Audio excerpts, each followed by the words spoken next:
Shot tu bagi kwa tu saba hivi. Nguvu iko na nguvu mingi sana. Hebu naweza panda tu hapa na watu wawili. Nimekuja na mteja by the way. Haiwezi anguka. Nimekuja na mteja nikompeleka pale Lumbwa. Nimebeba mtu mwingine hapa kwa jani ka nini? Nimekuja na watu wawili ni short. Kutoka town nimemchukilia pale juu ile sio pale juu. Imepanda kabisa hadi wish kuna msee angekuwa nyuma angewaambia venye nimemwacha. Ndio ndio mafuta kwa mlima. Hii beti moja inaenda ita 90 km. Sasa ukiweka Nyororo ni pesa ngapi hivi? Hii chain kuwekewa ni 2100 pale kwa Rome. 21 pamoja na kuwekewa.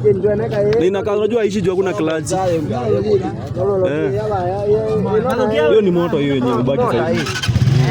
Sasa unarudi hadi Machakos kama narudi Machakos. Reverse una ngapi? Reverse ni yari kwa hapa hii. Sasa nikuulize kutoka Machakos umekuja na ngapi hadi hapa? Si ndio hii ilikuwa 100 nikitoka. Ndio iko 76. 19 kilometers point 2. Nikuja peke yake. Mpaka reverse. Gari iko sawa, iko na nguvu mingi sana huwezi kuombea. Ni kawaida tu. Na hakuna venye sasa ukifika hivi ukifika zama liko na watu ukiwa stage unashika tu, ukishika tu umeka parking. Sasa hata mtu akushikia hapa haiwezi enda. Lakini sasa mtu akishika hapa ikiwa drive anagonga tu watu hivi. Kwa tu hivyo then hivi ziko hapa hii button. Naona hii button. Hii button ni drive. Naona nimeweka drive. Nimeweka drive automatic. So ukitaka kupanda mlima unafinya 3 inakuja power. Sasa ndio kupanda mlima. Ukiwa mahali pa kwa flat unaweka standard. Flat milima kidogo kidogo. Ukipata mitelemko na flat kabisa unafinya 1 chini inakuja yako hivyo.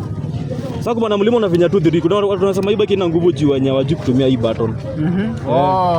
Unajua mtu anasema ati ina nguvu. Na anapanda mlima na gear ya nini? Ya mahali flat. Hiyo unalipa ngapi baadaye? Hii unalipa 925 per day ukichukua ya betri mbili. 925 per day. 9 wao itapatikana. Sasa panda hapa ulipa isipope inaweza panda. Si inapanda. Na betri moja. Tunjaribu. Na betri moja. Inapanda kabisa. Hata nimetoka town na watu wawili. Sasa ngeo unaenda. Unajua miaka ngapi? Change hapa hivi. Huwa na betri hivi. Ukiweka power sasa ni kupanda mlima sasa. Hiyo ni power ya kupanda mlima. Ukiweka ni ya mlima 2 years. Nando ni 2 years. Fanya hiyo hesabu wewe. Si nishafanya nitakuja 7 something. Ili maana ndio. Muenda ndia hizi.